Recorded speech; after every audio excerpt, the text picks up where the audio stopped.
ఇదే వాడి, ఇదే వేడి, ఇదే పౌరుషం, కరీంనగర్ కథన కుతూహలం మే 13వ తారీఖు నాడు కారు గుర్తుకు ఓటేసి గెలిపించే వరకు నిద్రపోవద్దు. అవునా కదా? రెండు చేతులు ఎత్తి చెప్పండి, दोनों हाथ खड़ा करके आवाज दो, కారు గుర్తుకే జై తెలంగాణ. ఈరోజు కరీంనగర్ యుద్ధ భేరి ఈ గొప్ప చారిత్రాత్మకమైన సభకు మరి ఎండనక ఎన్నో ఇబ్బందులున్నా, మరి ఆకలైతున్నదా? నిజం చెప్పండి. ఆగదు ఆగదు ఆగదు, ఈ ఆకలి పోరు ఆగదు. కాంగ్రెస్ దోపిడీ పాలన ఆగేదాకా ఈ పోరాటం ఆగదు. మరి స్వేరోలుగా మనం ఏం నేర్చుకున్నాం? ఆకలైతే ఏం తినాలి? అక్షరాలు తినాలి. అందుకొరకు ఒక 10 నిమిషాలు వెయిట్ చేయండి, అందరం కలిసి తిందాం. మిత్రులారా, ఈరోజు ఈ కరీంనగర్ యుద్ధ భేరి సభ ముఖ్య అతిథులుగా విచ్చేసిన మీ అందరికి కూడా మీరే ముఖ్య అతిథులు. మన కరీంనగర్ గడ్డ మీద, మన ఉత్తర తెలంగాణ గడ్డ మీద పుట్టిన ఒక మేధావి బోయినపల్లి వినోద్ కుమార్ గారిని మీ భుజస్కంధాల మీద పెట్టుకొని ఆ బాధ్యతను మే 13 వరకు రాత్రనక పగలనక శ్రమించడానికి ఎన్నో బెదిరింపులు ఉన్నా, ఇంతకుముందే మా యువ నాయకులు మాజీ మంత్రివర్యులు టైగర్ గంగుల కమలాకర్ గారు కారులో వస్తుంటే మాకు ఒక విషయం చెప్పిండ్రు. ఈ కరీంనగర్ పోలీసు యంత్రాంగం వాళ్ళు ఎవరి మీద పడితే వాళ్ళ మీద కేసులు పెడతా ఉన్నారు. అక్కడ రేవంత్ రెడ్డి ఆదేశాలు ఇస్తున్నాడు, ఇక్కడ వీళ్ళు కేసులు పెడుతున్నారు. కానీ ఆ కేసులకు భయపడకుండా ఇక్కడికి వచ్చి బోయినపల్లి వినోద్ కుమార్ గారిని పార్లమెంటుకు పంపించేంత వరకు నిద్రపోమని మరి ఇక్కడికి వచ్చిన మీరే మా ముఖ్య అతిథులు. మిత్రులారా, వేదిక మీద కూర్చున్న వాళ్ళు కాదు, మీరే కాబోయే భారతంలో పాలకులు. మిత్రులారా, మీ అందరికి కూడా మరి ధన్యవాదాలు తెలుపుతూ, మరి వేదిక మీద ఉన్న శాసనసభ్యులు, మాజీ మంత్రివర్యులు, యువ నాయకులు గంగుల కమలాకర్ గారికి, అదేవిధంగా సభాధ్యక్షులు సోదరులు బండ శ్రీనివాస్ గారికి, మరి ఎంపీ అభ్యర్థి, భారత రాష్ట్ర సమితి ఎంపీ అభ్యర్థి, మాజీ పార్లమెంటు సభ్యులు మే 13వ తారీఖు నాడు తర్వాత జూన్ 4వ తారీఖు నాడు పార్లమెంటులో పదవీ స్వీకార ప్రమాణం చేయబోతున్న బోయినపల్లి వినోద్ కుమార్ గారు, మాజీ శాసనసభ్యులు చొప్పదండి శంకర్ రవిశంకర్ గారు, అదేవిధంగా సోదరి తులా ఉమ గారు, మాజీ జెడ్పీ చైర్పర్సన్, అదేవిధంగా దాసరి ఉష గారు, తోట ఆగయ్య గారు, కొంకటి శేఖర్ గారు, మేకల రవీందర్ గారు, మరెందరో గొప్ప నాయకులు వేదిక మీద ఉన్న వాళ్ళందరికీ కూడా మీ పేర్లు చెప్పలేకపోతున్నందుకు దయచేసి క్షమించండి. జన స్వరూప గారు, ఆగినపల్లి శిరీష గారు, అదేవిధంగా వేదిక కింద ఉన్న నాయకులు, కాబోయే సర్పంచులు, కాబోయే ఎంపీటీసీలు, కాబోయే కార్పొరేటర్లు, మిత్రులారా, మీ అందరికీ కూడా మరొకసారి హృదయపూర్వక మరి ధన్యవాదాలు తెలుపుతా ఉన్నాను. మిత్రులారా, మనం ఈరోజు ఈ స్థాయిలో ఈ ఏసీ రూములో భయపడకుండా ఆత్మగౌరవంతో కూర్చున్నామంటే దాని వెనక ఎంతో మంది మహనీయుల త్యాగం ఉన్నది. అది గుర్తు తెచ్చుకోవాలి. భారతదేశంలో తరతరాలుగా జరుగుతున్న అణచివేతకు తమదైన శైలిలో తిరుగుబాటు చేసిన మహనీయులు నాటి నుండి నేటి వరకు సంత్ నారాయణ గురు, పెరియార్ రామస్వామి, ఛత్రపతి సాహు మహారాజ్. భారతదేశానికి స్వతంత్రం రానప్పుడే కొల్హాపూర్ సంస్థానంలో పేదలకు రిజర్వేషన్ ఉండాలి, అన్ని వర్గాలకు సమానమైన అవకాశాలు రావాలని కొల్హాపూర్ సంస్థానంలో రిజర్వేషన్లు ఇచ్చిన ఛత్రపతి సాహు మహారాజ్. భారతదేశానికి 4 పిల్లలను కూడా చంపుకొని ఎన్నో అవమానాలున్నా, ఎన్నో ఈసరింపులున్నా నా దేశ ప్రజలకు విముక్తి కావాలని చెప్పి అమెరికాలో కొలంబియా యూనివర్సిటీలో చదివి లండన్ స్కూల్ ఆఫ్ ఎకనామిక్స్లో PhD చేసి వేల కోట్ల డాలర్లు సంపాదించే అవకాశం ఉన్నప్పటికీ కూడా అది తృణప్రాయంగా వదులుకొని తన మాతృభూమికి వచ్చి మన కోసం వీరోచిత పోరాటం చేసి మనకు మానవ హక్కులు ఇచ్చి మనకు గొప్ప భారత రాజ్యాంగాన్ని ఇచ్చిన డాక్టర్ బిఆర్ అంబేద్కర్.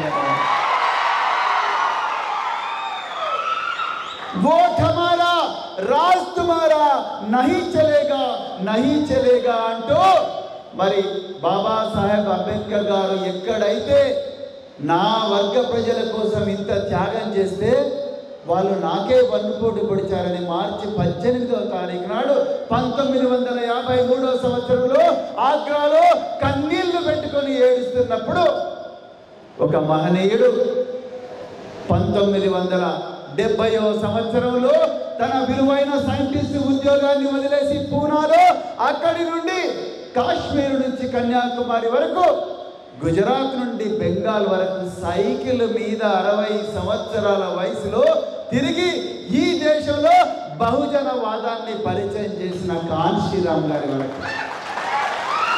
మిత్రులారా, అంతేకాదు 400 సంవత్సరాల క్రితం ఇదే తెలంగాణ గడ్డ మీద, ఇదే కిలాషాపూర్ కేంద్రంగా మనందరికీ 400 సంవత్సరాల క్రితం, 358 సంవత్సరాల క్రితమే బహుజన వాదాన్ని పరిచయం చేసిన సర్దార్ సర్పాయి పాపన్న వారి గురించి, అదేవిధంగా పండగల సాయన్న గురించి, అదేవిధంగా బెల్లి లలితక్క గురించి, అదేవిధంగా దొడ్డి కొమరన్న, మహారాజు వీరన్న, అదేవిధంగా షేక్ బందగీ సాహెబ్, ప్రొఫెసర్ జయశంకర్, మరెందరో మహనీయులు.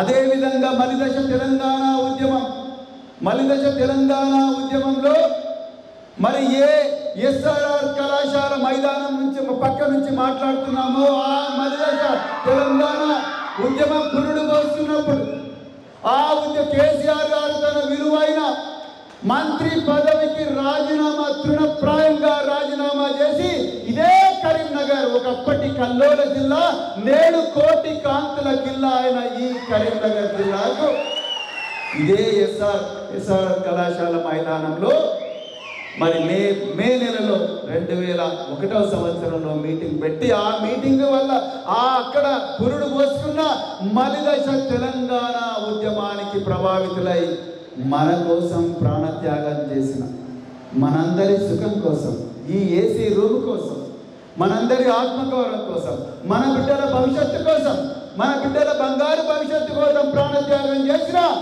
మలిదశ అమరవీరులు శ్రీకాంతాచారి కానీ, వేణుగోపాలరెడ్డి కానీ, ఉస్మానియా యూనివర్సిటీ ఠాగూర్ ఆడిటోరియం ఎదురుగా ఉదయం 6 గంటలకే ముల్లపదలో శవమై తేలిన వేణుగోపాలరెడ్డి కానీ, సెంట్రల్ లైబ్రరీ ఎదురుగా తెలంగాణ ద్రోహులు నిజామాబాద్ ఉప ఎన్నికల్లో ఓడిపోతే పెద్దమ్మ తల్లి నేను నీకు ఆనందంతో ప్రాణం ఇస్తా అని చెప్పి హామీ ఇచ్చి ఒట్టు పెట్టుకున్న ఇషాంత్ రెడ్డి దాకా,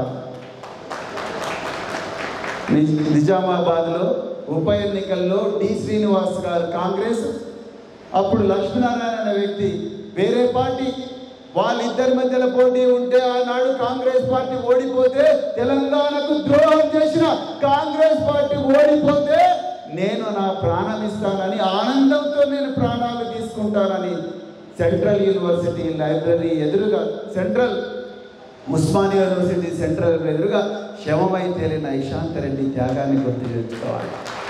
కెమికల్ ఇంజనీర్గా ఉంటూ ఉస్మానియాలో ECH1 హాస్టల్లో ఉదయం 10 గంటలకు నాకు తెలంగాణ కావాలి, ఇంకేం అవసరం లేదు, అమ్మా నాన్న క్షమించండి అని చెప్పి ఉరియేసుకున్న సాయి కుమార్ను స్మరించుకోవాలి. నా పేరు తెలంగాణ, నా ఊరు తెలంగాణ, నా అమ్మ నాన్నలు తెలంగాణ, నా భవిష్యత్తే తెలంగాణ అని తెలుగు యూనివర్సిటీ త్రివేణి హాస్టల్లో నుంచి అగ్నిగోళంగా మారి NCC గేటు దాకి పోలీసు వాహనంలో దూకిన సిరిపురం యాదయ్యను గుర్తుకు తెచ్చుకోవాలి. పోలీసు ఉద్యోగంలో ఉంటూ కూడా కామారెడ్డిలో ఒక ఎలక్ట్రిక్ పోల్కు ఉరేసుకున్న కానిస్టేబుల్ కిష్టయ్య ముదిరాజును కూడా గుర్తుకు తెచ్చుకోవాలి. మిత్రులారా, భోజా నాయకును గుర్తుకు తెచ్చుకోవాలి. ఆ విధంగా 1300 మంది అమరవీరులు ప్రాణత్యాగం చేస్తే కానీ ఈరోజు తెలంగాణ స్వేచ్ఛ వాయువులు పిలుస్తలేదు. మిత్రులారా, వాళ్ళందరి త్యాగాలను గుర్తుకు తెచ్చుకున్నప్పుడే ఈరోజు మనం ఇక్కడ మీటింగ్ కూర్చున్న సందర్భం కరెక్ట్గా అర్థమవుతుంది. ఇదేదో బండి సంజయ్ గారికో లేకపోతే వినోద్ కుమార్ గారికో మధ్యలో పోరాటం కాదు. దయచేసి గుర్తుపెట్టుకోండి. కేసీఆర్ గారికో రేవంత్ రెడ్డి గారికి మధ్యలో పోరాటం కాదు. తెలంగాణ ప్రజలకు, తెలంగాణ ద్రోహులకు మధ్యలో జరుగుతున్న యుద్ధం. నిజంగా పేరు ఎవరు పెట్టిందో కానీ చాలా మంచిగా పెట్టింది, యుద్ధ పేరు అని. నేను ఎక్కడ చూడలేదు ఇంత మంచి టైటిల్. నిజంగా ఈరోజు తెలంగాణలో యుద్ధం జరుగుతూ ఉన్నది. ఎవరికి యుద్ధం జరుగుతూ ఉంది? తెలంగాణ అంతా కూడా యుద్ధ మేఘాలు కమ్ముకొని ఉన్నాయి. కరీంనగర్ ఒక్క దగ్గరనే కాదు, తెలంగాణ అంతా యుద్ధం జరుగుతూ ఉన్నది. 10 సంవత్సరాల నిజమైన పాలనకు 100 రోజుల అబద్ధాలకు మధ్యలో యుద్ధం జరుగుతున్నది. అవునా కదా? 10 సంవత్సరాల అద్భుతమైన పాలనకు 100 రోజుల పాలనకు 100 రోజుల అబద్ధాల పాలనకు మధ్యలో యుద్ధం జరుగుతూ ఉన్నది. కష్టాలు, రైతుల కష్టాలు, కన్నీళ్లు తుడవడానికి అనారోగ్యాన్ని సైతం లెక్క చేయక, కాలు ఫ్రాక్చర్ అయినప్పుడు కూడా కట్టబట్టుకొని నడుచుకుంటూ కష్టాల్లో ఉన్న రైతులను ఓదార్చి వాళ్ళ కోసం గొప్ప కలలు కనే కేసీఆర్ కు మధ్యలో అదే విధంగా ఎవరన్నా ఎక్కడన్నా చావని సన్యాసి కబుర్లు నాకు వద్దురపై నేను ఉప్పల్ స్టేడియంలో కూర్చొని క్రికెట్ మ్యాచ్ చూస్తున్న కోమటిరెడ్డి రేవంత్ రెడ్డికి మధ్యలో యుద్ధం జరుగుతూ ఉన్నది. అవునా కదా? ఈరోజు గుండెల నిండా ప్రేమ ఉండి నా కరీంనగర్ స్మార్ట్ సిటీ కావాలి, నా కరీంనగర్ ప్రపంచ పటంలో కనిపించాలని గుండె ధైర్యం, గుండెల నిండా ప్రేమ ఉన్న వ్యక్తికి, వినోద్ కుమార్ గారికి మరి గుట్కా పాకెట్లకు మధ్యలో యుద్ధం జరుగుతూ ఉంది. గొప్ప ప్రేమ ఉన్న గుండెకు గుట్కా పాకెట్లకు మధ్యలో యుద్ధం జరుగుతూ ఉన్నది. గుట్కా పాకెట్లు ఎవరు తింటారో నేను మీకు చెప్పాల్సిన అవసరం లేదు. మిత్రులారా, ఇది ఆశయానికి, ఒక గొప్ప ఆశయానికి, ఒక అహంకారానికి మధ్యలో జరుగుతున్న యుద్ధం. అహంకారం అని ఎందుకని అంటున్నంటే, పెద్దలు కేసీఆర్ గారు 200 మంది రైతులు ఇప్పటికే చనిపోయినారంటే నిజంగా తెలివైన ముఖ్యమంత్రి అయితే ఏం చేస్తాడయ్యా? నిజమా? అయితే వాళ్ళ లిస్ట్ ఇవ్వండి దయచేసి, నేను వాళ్ళ దగ్గరికి వెళ్తాను, వాళ్ళ అడ్రస్ చెప్పండి, వాళ్ళ కాంటాక్ట్ చెప్పండి, వాళ్ళ పిల్లలను తీసుకురండి, లేకపోతే నేను వాళ్ళ పిల్లల దగ్గరికి పోతాను, నా చేతిలో ఉన్నంత వాళ్ళకి ఇస్తాను, వాళ్ళని కాపాడుకుంటానే వాళ్ళు నిజమైన మానవతావాది. కానీ వాళ్ళ అహంకారం ఏమంటున్నది? అహంకారం ఏమంటున్నదంటే, మీ దగ్గర లిస్ట్ ఉంటే యూరి మేము వెరిఫై చేస్తాం, దాని తర్వాత కోడ్ అయిపోయిన తర్వాత ఇస్తాం, అంతవరకు మేము క్రికెట్ మ్యాచ్ చూసుకోవాలి, మమ్మల్ని డిస్టర్బ్ చేయకండి అంటుంది అహంకారం. ఎవరికి వేయాలి మనం? ఆశయానికి వేయాలనా, అహంకారానికి వేయాలనా? గట్టిగా చెప్పండి. నిజానికి వేయాలనా, అబద్ధానికి వేయాలనా? కొంతమంది చెప్తున్నారు ఏంటి భయ్, ఎక్కడి నుంచి వచ్చిన వాళ్ళు, ఎక్కడి నుంచి వచ్చారు? మహారాష్ట్ర నుంచి వచ్చారు ఏంటి? ఆశయానికి వేయాలనా, అహంకారానికి వేయాలనా? నిజానికి వేయాలనా, అబద్ధానికి వేయాలనా? అభివృద్ధికి వేయాలనా, అవినీతికి వేయాలనా? అభివృద్ధికి వేయాలి. మిత్రులారా, ఈరోజు నేను మిమ్మల్ని అందరినీ ఒకటే రిక్వెస్ట్ చేస్తున్నాను.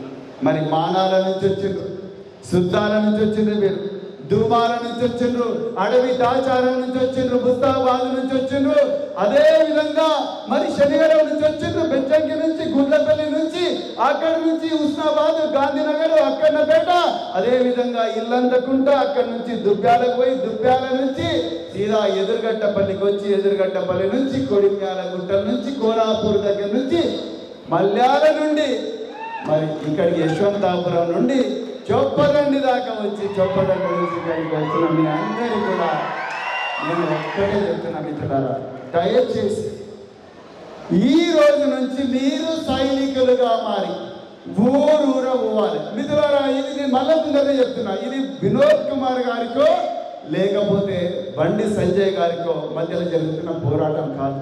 ఇది మన భవిష్యత్తు పోరాటం, ఇది మన బతుకు కోసం జరుగుతున్న పోరాటం, ఇది మన పిల్లల భవిష్యత్తు కోసం జరుగుతున్న పోరాటం, ఇది మన రైతన్న కన్నీళ్లు తుడిచే పోరాటం, ఇది మన రాజ్యాంగాన్ని రక్షించుకోవడం కోసం చేస్తున్న పోరాటం. ఈరోజు బండి సంజయ్ గారు ఒకవేళ ఎంపీగా గెలిస్తే బీజేపీకి మరి పార్లమెంటులో మెజారిటీ వస్తే నరేంద్ర మోడీ గారు, అమిత్ షా గారు వీళ్ళు ఆల్రెడీ తయారు చేసుకున్న, అలహాబాద్ లో తయారు చేసుకున్న 125 మంది ప్రొఫెసర్లతో తయారు చేసుకున్న రాజ్యాంగం, మనుస్మృతి ఆధారంగా తయారు చేసుకున్న రాజ్యాంగాన్ని పార్లమెంటులో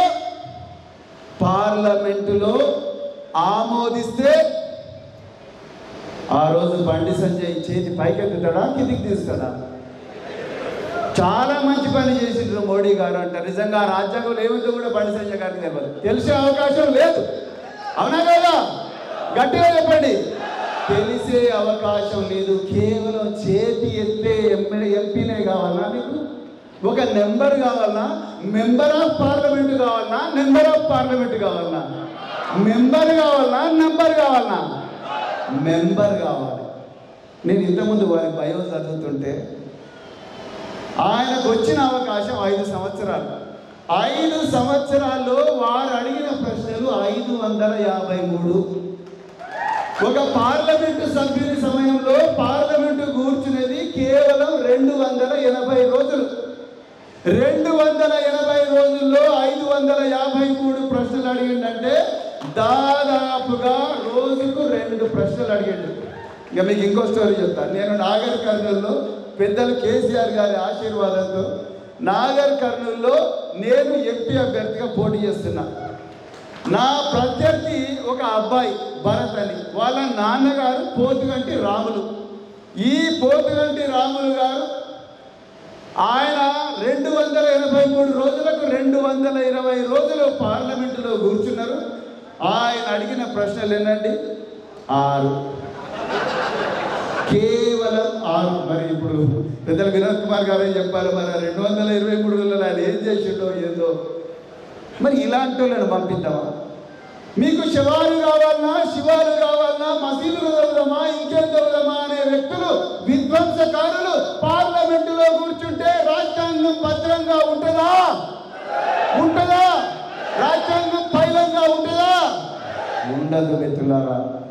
నేను మళ్ళీ చెప్తున్నా, ఈ పోరాటం మన కోసం చేసే పోరాటం కాదు, వినోద్ గారిని ఎంపీగా చేసే పోరాటం కాదు, ప్రవీణ్ కుమార్ని ఎంపీగా చేసే పోరాటం కాదు. ఉదాహరణకు నేను రిటైర్ అయినప్పుడు నా జీతం 2,63,000 రూపాయలు. 2,63,000 రూపాయలు. ప్రభుత్వం నాకు కారు ఇచ్చింది, ప్రభుత్వం మాకు బంగ్లా ఇచ్చింది. ఇవన్నీ హంగులు ఆర్భాటాలు వదులుకొని నేను 7 సంవత్సరాల ఉద్యోగం మిగిలి ఉండగానే రాజకీయాల్లోకి వచ్చాను. మిత్రులారా, పార్లమెంటు సభ్యులకు వచ్చే జీతం ఎంతో తెలిస్తే మీరు పరిశాన్ అవుతారు. 1,00,000 రూపాయలు మాత్రమే. ఇది ఒక ప్రోటోకాల్ కోసము, ఒక హంగు కోసము, ఒక ఆర్భాటం కోసము, ఒక హోదా కోసము వచ్చిన ప్రయత్నం కాదు. ఒక రాష్ట్ర చరిత్రను, రాష్ట్ర స్థితిగతులను, ఒక జాతి అభివృద్ధిని, జాతి అంటే అన్ని జాతులు, పేద జాతులందరి జీవితాన్ని, గమ్యాన్ని, గమనాన్ని సమూలంగా మార్చి వాళ్ళను ప్రగతి పదంలో నడిపించే ఒక గొప్ప అవకాశం కాబట్టి ఇవాళ మనం పార్లమెంట్కి పోవాలని అనుకుంటున్నాం. జీతం కోసం కాదు, జీతం కోసం నిజంగా చెప్తున్నా. 2,63,000 రూపాయల జీతము రూపాయల జీతానికి తేడా మీకు తెలుసు. కానీ ఈరోజు ఒక గొప్ప ఆశయం కోసం చేస్తున్న ప్రయత్నం మాత్రమే ఈ పార్లమెంటులకు పోవడం. చాలా మంది అన్నారు, ప్రవీణ్ కుమార్ నువ్వు మొన్నటి వరకు బహుజన్ సమాజ్ పార్టీలోనే ఉన్నావు, ఇవాళ బీఆర్ఎస్ లోకి వచ్చినావు అన్నాడు. నేను మిత్రులారా ముందరనే చెప్తున్నా, జెండా ఏదైనా ఎజెండా మన ప్రజలదే. ఇప్పటికీ చెప్తున్నా, కళ్ళు గీసే కార్మికుల కుటుంబాల నుండి మళ్ళీ కళ్ళు గీసే కార్మికుల కుటుంబాలు మాత్రమే రాకూడదు, వాళ్ళ పిల్లలు కంప్యూటర్ సైంటిస్టులు కావాలి. గ్రానైట్ పరిశ్రమల్లో గన్నేటు పట్టుకొని మరి గుట్టలను కొండలను పిండి చేసి వాళ్ళ నెత్తురే కంకరగా మార్చి ప్రాజెక్టులు బిల్డింగులు కడుతున్న వడ్డెర సోదరుల కుటుంబాల నుండి జార్జియా టెక్నాలజీ యూనివర్సిటీలో చదివే బిడ్డలు పుట్టాలి. అవునా కదా? డబ్బులు కొట్టే చేతులు రేపు డాలర్లు కూడా సంపాదించాలి. చెప్పులు కుట్టిన చేతులు చరిత్ర తిరగ రాయగలగాలి మిత్రులారా. అవునా కదా? ఎర్ర బస్సు ఎక్కలేని మన మరిమట్ల తండా బిడ్డలు, వట్టిమల్ల తండా బిడ్డలు, కోనరావుపేట తండా బిడ్డలు, దూమాల, సుద్దాల, సనుగుల, గర్జనపల్లి, వీర్నపల్లి, అదేవిధంగా కోనాపూరు, తిరుమలాపూరు, ఇబ్బాయిపల్లి, రుద్రాంగి, చందుర్తి, అదేవిధంగా చెప్పదట్టు నుండే ఎదురుగడ్డపల్లి, ఆర్నకొండ, అదేవిధంగా తేలుకుంట, అదేవిధంగా ఈ వెలిశాల, ఇలాంటి గ్రామాల పిల్లలు, పచ్చినూరు గ్రామాల పిల్లలు, అదేవిధంగా మానకొండూరు గ్రామాల పిల్లలు, అదేవిధంగా ఇంకెంతో దూరంగా ఉండే పేద బిడ్డలు ఎర్ర బస్సు ఎక్కలేని కుటుంబాల నుండి రేపు ఎయిర్ బస్సులో ఎక్కే విధంగా మన పిల్లలు జరగాలి. విమానాల్లో పోవాలి, విదేశాల్లో చదువుకోవాలంటే బోయినపల్లి వినోద్ కుమార్ లాంటి వాళ్ళు చట్టసభలో కూర్చోవాలి. ఇంకా వారి బయోడేటా మిత్రులారా, నేనేదో మోటివేషనల్ స్పీకర్ కాదు, దయచేసి గుర్తుపెట్టుకోండి. నేను మనసు నుంచి మాట్లాడుతున్నా మిత్రులారా. నేను ఆ రోజు ఇదే మాట్లాడినా, ఈ రోజు కూడా ఇదే మాట్లాడతా, చివరి శ్వాస వరకు కూడా ఇదే సామాజిక న్యాయం గురించి మాట్లాడతా. నేను వారి గురించి ఎక్కడ విన్నా అంటే, నాకు జన్ను జకర్యా అని, నేను 1999 సంవత్సరంలో వరంగల్ ఓఎస్డీగా పనిచేస్తున్నాను. వరంగల్ ఓఎస్డీగా పనిచేస్తుంటే ఒక విచిత్రమైన పరిస్థితుల్లో జన్ను జకర్యా అని ఒక ట్రేడ్ యూనియన్ లీడర్లు కలిసిండ్రు. వాళ్ళు ఏ పరిస్థితులు కలిసిండ్రు ఇక్కడ చెప్పాల్సిన అవసరం లేదు. కానీ వాళ్ళు ఒకరోజు నా దగ్గరికి వచ్చిండ్రు. నా దగ్గరికి నేను హైదరాబాద్లో ఉంటే నా ఆఫీస్కి వచ్చి, సారీ అలా నేను సెంట్రల్ లేబర్ కమిషన్ మెంబర్ అన్నాడు. అది ఎట్లా పాసిబుల్ అన్నాడు. సెంట్రల్ లేబర్ కమిషన్ మెంబర్ అంటే ఆయన నువ్వు ఎట్లయినా అంటే, సార్ నాకు బోయినపల్లి వినోద్ కుమార్ గారు నాకు సెంట్రల్ లేబర్ కమిషన్ మెంబర్గా ఇచ్చిండ్రు సార్ అని చెప్పారు. నేను అనుకున్నాను, ఎక్కడ నాకు తెలుసు జన్ను జయరాజు గురించి. ఆ జన్ను జయరాజు కాశీబుగ్గ, దేశాయిపేట, వరంగల్లో సికేఎం కాలేజీ ప్రాంతంలో నిరంతరం అణచివేతకు గురైన పేద కుటుంబాల నుంచి ఒక గొప్ప వ్యక్తులను తీసుకొని వాళ్ళందరికీ జాతీయ స్థాయి హోదా ఉన్న ఒక పోస్ట్ ఇచ్చిన ఒక గొప్ప దార్శనికుడు, సామాజిక న్యాయాన్ని నమ్మే వ్యక్తి ఇక్కడ మరి మన ముందర ఒక ఎంపీగా కావాలని మనం అడుక్కుంటున్నాడు.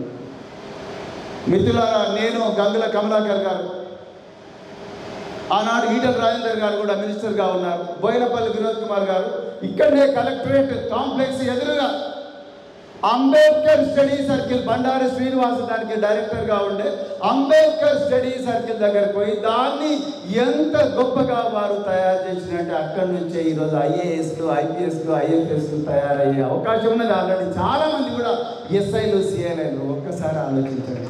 మరి ఇలాంటి వ్యక్తులు కావాలన్నా, యువతకు గుట్క నేర్పించి 90 ml బాటిల్ ఇప్పించి, మోటార్ సైకిల్ ఇప్పించి, వాడిని దండరండి వీడిని దండరండి అనే వ్యక్తులు పార్లమెంటుకు పోవాలన్నా ఈరోజు ఆలోచించాల్సింది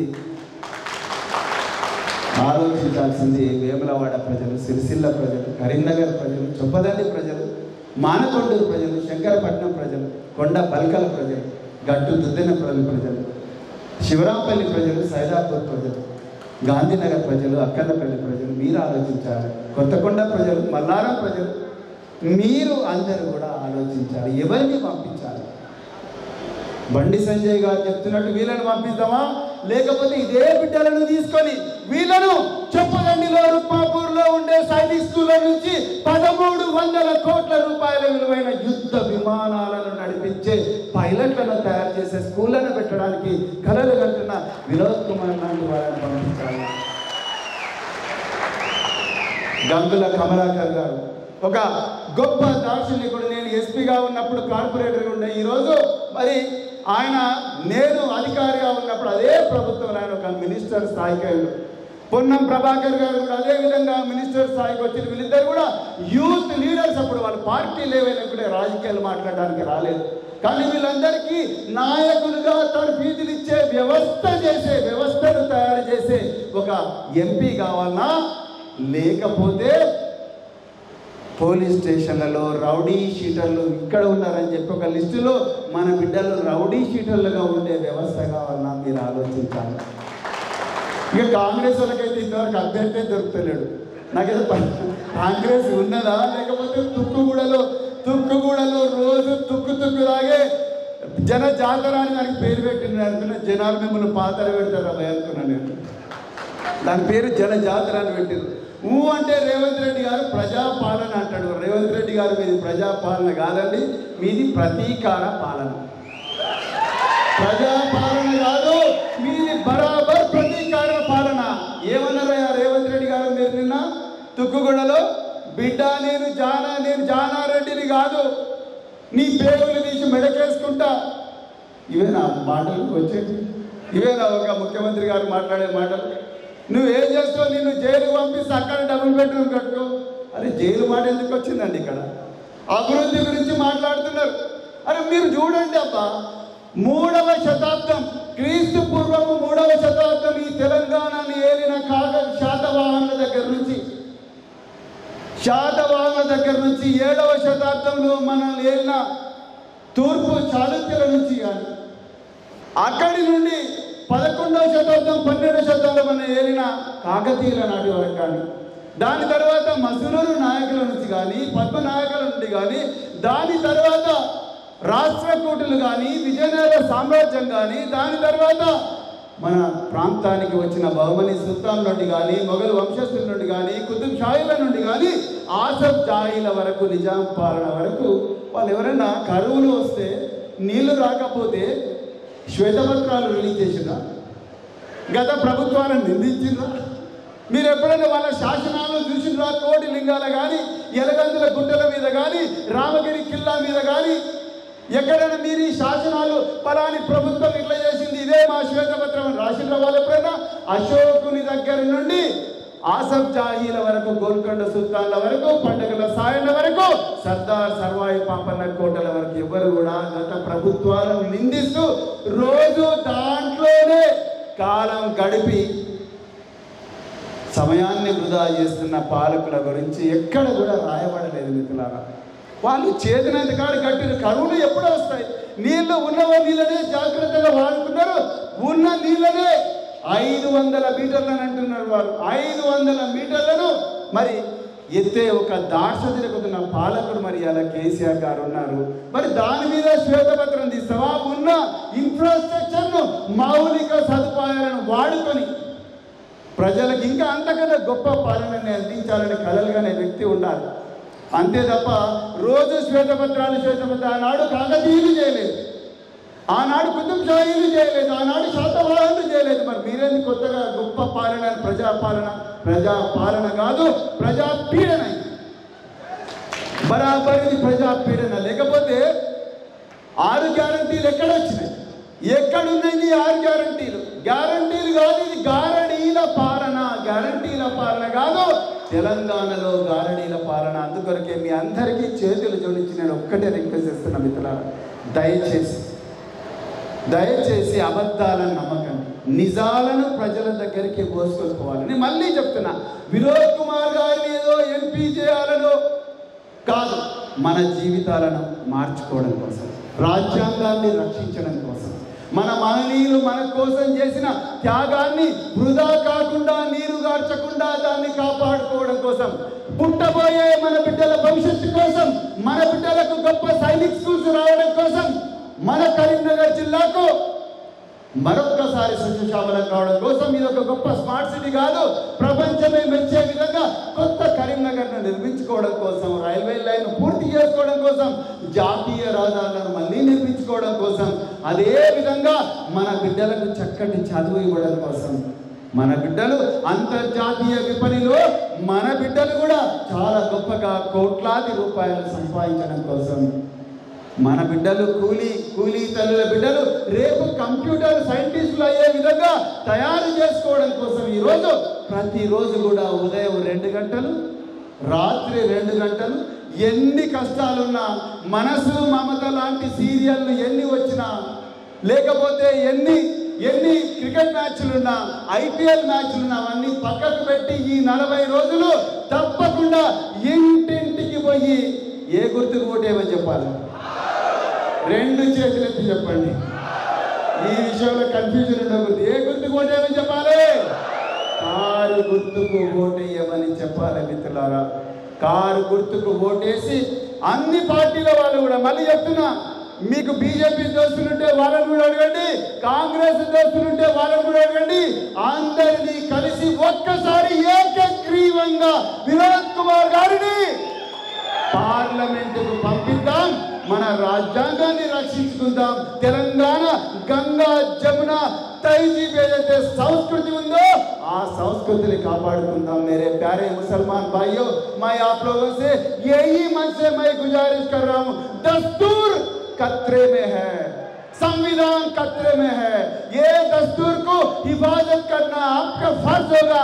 इसीलिए मैं आप लोगों से यही गुजारिश कर रहा हूँ, आने वाले दिनों में मैं 13 तारीख को आपका कीमती वाला वोट कार पे दबाइएगा. मैं यही बातों से आप लोगों से विदा लेते हुए मैं आपको फिर एक बार सलाम करते हुए मित्रुलारा మీ అందరికీ కూడా హృదయపూర్వక ధన్యవాదాలు చెప్తూ, జై భీమ్ చెప్తూ, జై సేవాలాల్ చెప్తూ, జై కొమరంభీం చెప్తూ, జై పూలే చెప్తూ మీ అందరికీ కూడా మరొక్కసారి బోయినపల్లి వినోద్ కుమార్ గారిని కారు గుర్తుకు ఓటేసి అన్ని పార్టీల వాళ్ళను రిక్వెస్ట్ చేసి ఏకగ్రీవంగా వారిని పంపించాల్సిందిగా కోరుకుంటూ మరొక్కసారి ముగిస్తున్నాను మిత్రులారా. జై తెలంగాణ. కేసీఆర్ గారి